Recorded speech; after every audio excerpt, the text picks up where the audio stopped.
Let's get the spoken word now on what's hot and what's not for 2014 from our Chief Equity Strategist, John Blank, who joins us via Skype. John, is it so much what's hot, or is it something new, or is it a new spin on something old?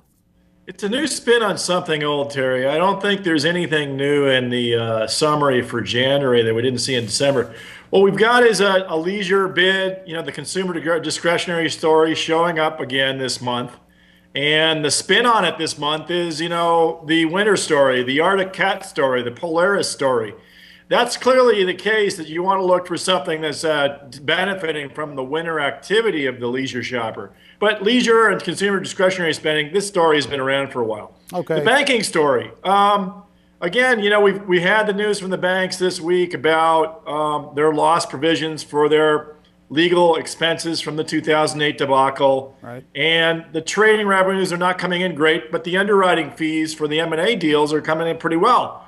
So what that tells us is that really you want to be in business, not banks. And if you want to be in banks, you want to be in smaller size banks, commercial banks and banks that are out in the country participating in businesses.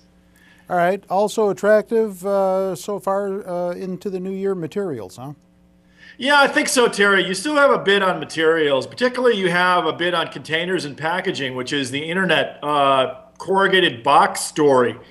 Ticker PKG, Packaging Corp of America. I still like it. A lot of people do like it. It's still priced pretty well. It's about 60 some and change. And this is basically every time you walk by anybody's door, you'll see a corrugated box sitting there before them, waiting for them to get home from work.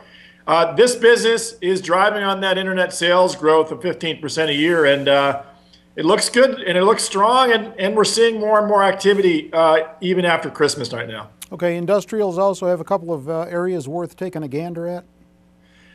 Industrials are okay, Terry. It's been kind of a soft area because we're still not seeing the pickup in capital expenditure that people think is going to happen with businesses. And I think part of that is, tied into this lower pause that we saw on the unemployment rate the last month or so. There was clearly something happening, whether you look at shipping, labor fees, or in the industrial space, something paused the button in the economy, the global economy in December. And we're seeing it turn back on, but it's going to take a while, Terry. Okay, so pollution control, business services, what's going on with those two? Pollution control, there's a bid there, Terry. This is a small space, and you can find a stock in. There's a Zacks rank pick. It's pretty good, particularly in China. The China bid is always going to be something good here. And one of the stocks I've always liked has been solar, China Solar. And you've got Trina, you've got Jinko, you've got a number of names that are doing very well because of the pollution problems in China.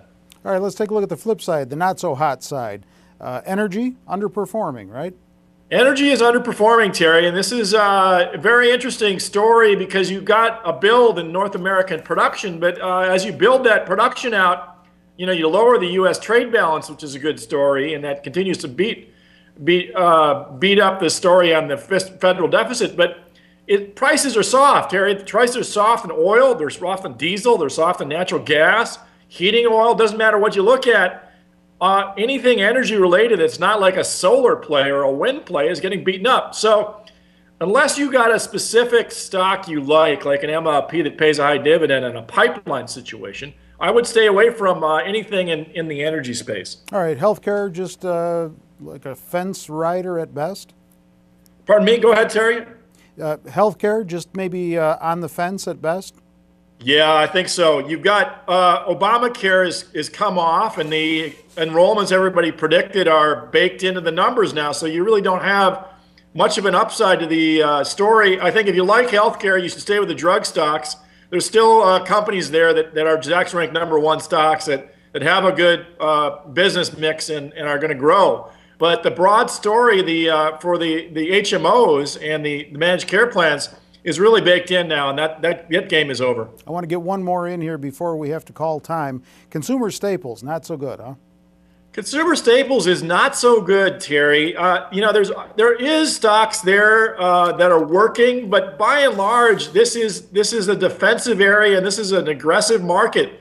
And that theme's been playing out even in a range-bound market. We're still not seeing things like consumer staples, which are really bid up anyways, get much of a bid going forward. So again, you look at utilities, telcos, staples, or energy.